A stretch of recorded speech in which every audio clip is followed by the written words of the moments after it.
కాంగ్రెస్ తీరుపై సొంత పార్టీ నాయకులే మండిపడుతున్నారు. పెద్దపల్లి జిల్లా సుల్తానాబాద్ మండలం మానేరు వాగులో ఏర్పాటు చేసిన ఇసుక రీచ్లను తొలగించాలంటూ కాంగ్రెస్ నాయకులు నిరసన దీక్షలు చేపట్టారు.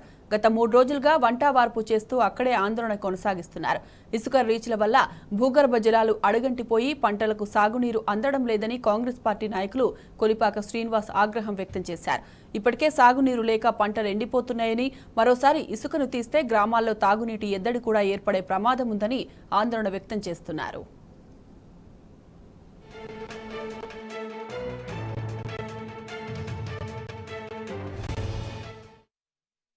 న్యాయం జరుగుతుందని చెప్పేసి మరి పేద ప్రజలు రెక్కాడితే కానీ డొక్కాడని ఒక జీవన ఉపాధిగా దీన్ని మలుచుకొని ట్రాక్టర్ తోటి రోజుకొక ట్రిప్ మాత్రమే, ఒక ఇసుక ట్రిప్ మాత్రమే తీసుకొని వెళ్తే 700-800 రూపాయలు ఒక కైకిలి కూలి విధంగా పడే విధంగానే అమ్ముకొని జీవనోపాధి పొందే మా ఈ ట్రాక్టర్ యాజమానులు, ట్రాక్టర్కు సంబంధించినటువంటి రైతులు, ఇసుక రైతులే అనాలి వీళ్ళని కూడా, ట్రాక్టర్ తోటి ఇసుక తరలించుకొని అమ్ముకునే రైతులు పొట్టగొట్టే విధంగా ఇసుక టిప్పర్లతోటి మరి ఇక్కడ మానేరు వాగు మన మానేరు వాగు ఇసుక అంతా కూడా తరలించకపోతే భూగర్భ జలంలో ఉన్నటువంటి నీరంతా కూడా అడగంటిపోతుంది కనుక బోర్లల్లో బావులల్లో వాటర్ సౌలభ్యం ఉండదు.